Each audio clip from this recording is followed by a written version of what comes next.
So by way of a quick introduction and why the heck I'm talking about LinkedIn, and I do a lot with LinkedIn and why you saw me attending LinkedIn Locals, I have built 3 profitable businesses. They've all done 6 figures in year 1, including a 7-figure PR and ad agency. Long story short, I shut that down overnight because I was unfulfilled, I was overwhelmed, I was frustrated, and I wasn't living my purpose. And a lot of people ask me what I do now and why I shut it down, and that's why I wear this shirt. The shirt asks a simple question: what does freedom mean to you? And if you can't answer that question, and more importantly, if you can answer that question, but you can't even picture living with freedom in your life, then that's the type of person, you're the type of person I help. And I do that. I have a media company through my videos. I have a book coming out. We have the Freedom Club Festival coming out in November, which I'll talk about a little bit later, in addition to training programs and coaching programs. And so when I shut down my agency, I was like, oh gosh, I have to make money somehow. And so I did exactly what they say you should do. When you watch all the Facebook videos and all the gurus tell you, well, here's exactly what you have to do. Here's how I built my company, which is run a bunch of Facebook ads and do a webinar.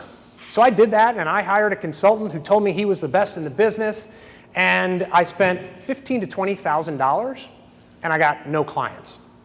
So I thought, okay, well, this isn't quite working out like I had hoped it would. And so I went back to first principles, and I started just producing a video a day. I posted it on Twitter, I posted it on Facebook, I posted it on LinkedIn. And I did that for 90 days. After about 30 days, I started seeing signs of life on LinkedIn.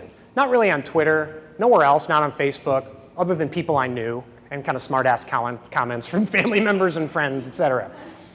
If I had posted cat photos or angry political posts, I'm sure I would have gotten engagement, right? I started to see my audience rise on LinkedIn, started to engage with people, started to become a member of the community. And about 60 days into it, my coach at the time said, well, listen, you're getting more views, your videos are great and all that, but you're not talking to the customer you want to serve. You're talking about your features, and as any of you who have heard me talk before, is no one gives a shit about the features, right, of your product. They care about what's in it for them, the value that they can get from you, that you will provide them. And so I started talking to that, and I got 3 clients in my first month. That went well, and I grew from there. And 100% of my income last year, 6 figures, came directly from LinkedIn. So that's what I want to talk about tonight, which is the title of my presentation, which is 6-Figure LinkedIn Strategy. Now I want to ask right now, how many of you can attribute at least $1 a month directly to activity or engagement on LinkedIn? How about $1,000 a month? 10,000? 25,000 bucks a month from LinkedIn? Awesome. So 6 figures last year, and I've begun having $20,000, $25,000 months from LinkedIn now. And a lot of people approach me and say, well, how do you do that? How do you do that? So I'm going to show you one quick slide. May was a $25,000 month, or April was a $25,000 month. So this slide, I'm going to go through it quickly, and I'll get to why. But it's about intentional content, producing intentional content on a daily basis, not once throwing it like a grenade and running and saying it doesn't work, I can't use LinkedIn, it doesn't work at all. Every single day, sometimes 4 times a day, I produce content. Purposeful engagement. Again, not just posting content and running, engaging with other people, not just in your comments and people who reply to your videos, but going, finding their content, right? Building that sense of community. And when you do that consistently, you build audience. Now, these top 3 blocks here didn't happen over a week, didn't happen over a month. This happened over a year and a half. And you don't just build audience overnight. And I know a lot of people who will get really into it. Maybe they leave a LinkedIn local and they're like, oh my gosh, I'm going to go do it. And they post like 5 videos in a row and they're like, it didn't work, I didn't get a client. And so they stop doing it. It takes consistency over everything else. So then you build that audience. So then what do? A lot of people stop there and they're like, oh yeah, there was a lot of people in the community when we started making videos. And oh my gosh, they were so excited and they bought all these cameras and I'm going to get into it and I'm going to do this. And then they realize they're making no money. They stopped with the building audience. And they had podcasts, they had all these guest shows, and they were all excited, rah, rah, rah. And they got a bunch of likes and a bunch of views, and it didn't matter, it didn't pay the bills. And so I know one guy claimed he was killing it. He was killing it. He's driving Uber now, right? Because once you build that audience, you do 2 things. You pull them into your controlled hemisphere, right? One thing I learned about is that LinkedIn A lot of people try to chase the algorithm. Good luck with that. Last year, there were times I was getting 200,000, 300,000, 400,000 views on a video. All of a sudden, starting a couple months ago, I'm lucky to get 500 views, 1,000 views on a video. If you become a slave to LinkedIn, they control you. Pull people into your hemisphere, pull them into your email list, pull them into your private Facebook group, pull them into a variety of areas, and at the same time, pull them into a value-packed webinar, and go vice versa. The people who are on your email list, get them into the webinar. The people who come into your webinar. Don, you were in my webinar yesterday. I had 60 people registered. I had 20 people show up for the webinar. All 60 are in my email list that I communicate now on a regular basis. From there, you move them. You offer value. You don't just sell them. Oh my gosh, as a quick aside, on LinkedIn 3 weeks ago, I should have brought a screenshot. Some guy I've never engaged with ever messages me and says, hey, how you doing today? You have time to chat next week? Okay.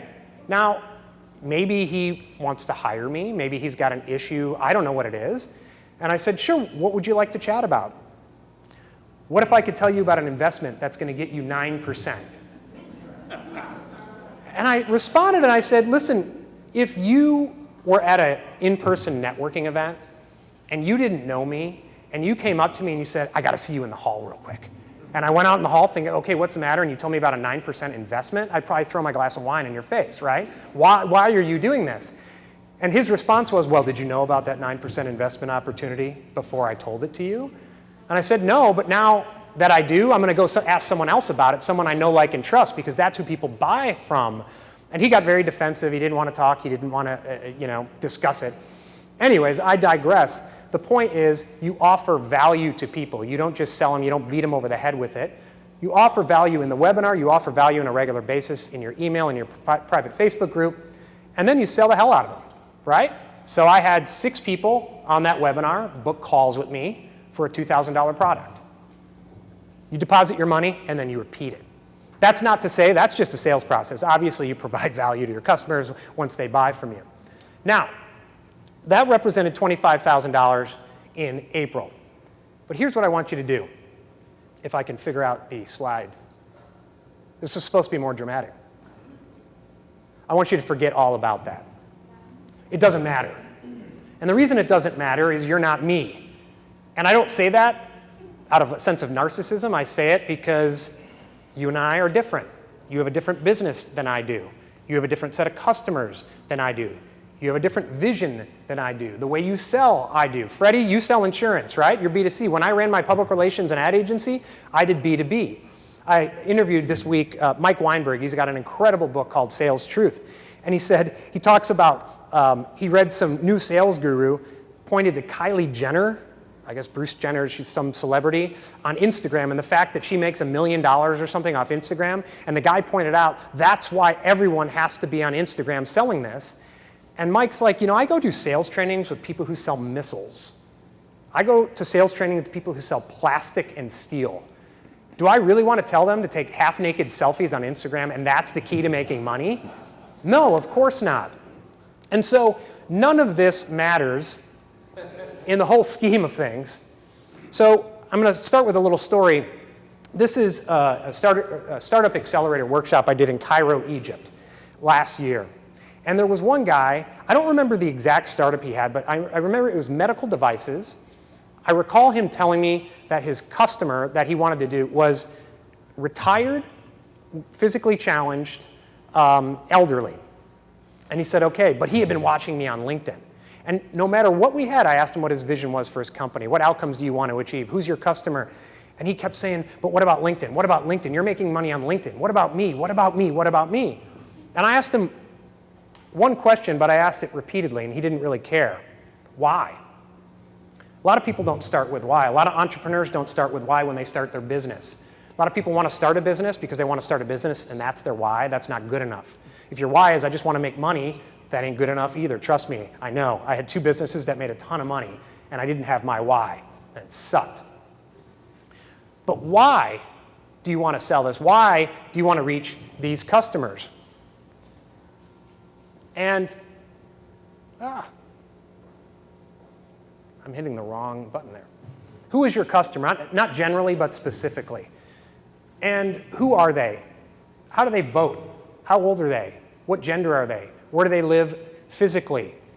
Look at their Facebook page. Who do they follow? What news items do they share? Literally, who is your customer? Because the number one challenge I see with people starting a new business, actually in experienced business owners, is everyone is their customer. And when you speak to everyone, you speak to no one. And Thomas says it all the time, and I love the quote, the riches are in the niches. You have to narrowly identify who your customer is and speak to that customer every single day. You got to determine the value you want to provide that customer. I'm skipping around on some of these, but value is so key.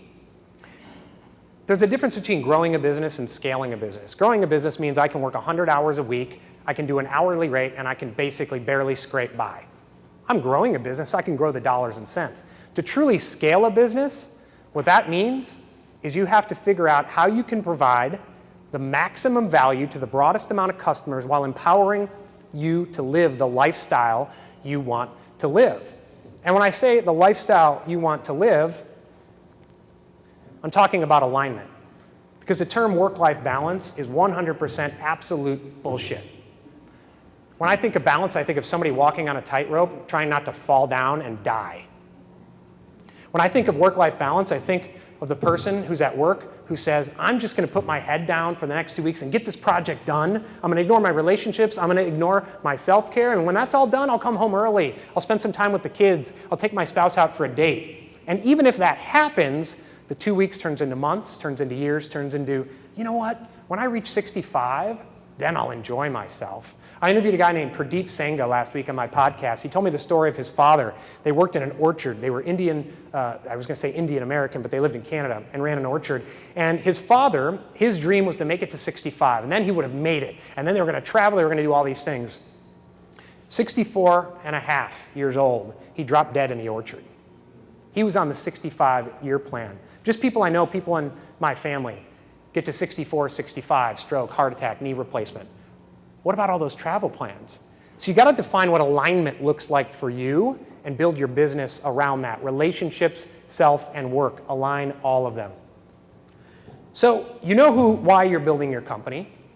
You know the customer to whom you want to provide maximum value for value in return. That's what happens in a free market. You know how you want to craft your business so that you give ample alignment to your relationships and yourself in addition to your work. Then you start selling. Mark Cuban has a great quote that perfection is the enemy of profitability. And one of the biggest challenges I see with entrepreneurs with which I work is they wait month after month. I'm waiting to the perfect product offering, the perfect service. I got to get it just right. And they go month after month after month. I had a call today with a client who said, he used the term, and I read it back to him. I said, you just said trying to figure this out 5 times. And there's nothing wrong with planning, but if you look at history, for instance, if you look at Ulysses S. Grant, you look at Winston Churchill, the generals preceding them, the generals who had worked for Churchill and why he got so frustrated was, they're just trying to figure it out. We're trying to figure it out. We're trying to figure it out. Instead of taking the fight to the enemy. Taking the fight to the enemy means you got to start selling. You don't have a business. A business is an idea. A business isn't a strategic plan. A business is paying customers, and you got to sell.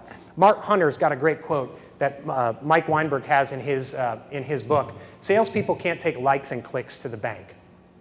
I don't care how many views I had. When I was getting 400,000 views on a video, I didn't get a single client. 500 views on a video, I'm getting those clients. Why? Because I'm speaking specifically to the customers I want to reach about providing the value that they want from me. And finally, bringing it full circle, LinkedIn is not a strategy. So we started this off with LinkedIn strategy. The good news is LinkedIn's a great tool, like a typewriter. Did the typewriter determine the quality of Ernest Hemingway or F. Scott Fitzgerald's writing? Absolutely not.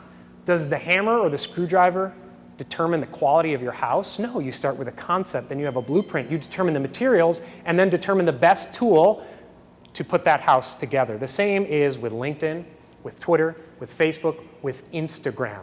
Where do your customers live? Literally, but also where do they reside online? Is it Facebook? Is it Instagram? Is it LinkedIn? And you have to speak directly to that customer. If you're not doing that, then LinkedIn doesn't matter. And that slide I showed at the beginning doesn't matter one bit at all. So I'm about out of time, I think, but we have Q&A time, right? Yes, 7 minutes, right? Yeah, so just to recap, why do you want to start your company? What kind of company will empower your lifestyle and the lifestyle you want to live? Who is your customer persona, that narrow customer you want to work with? Well, the customer's not narrow, but you narrowly identify your customer. Maybe they're narrow. Your offering, scale your value, and sales means actual selling, not posting videos, not getting clicks, not getting likes. Well, give it up for Kurt. Yeah, thank you.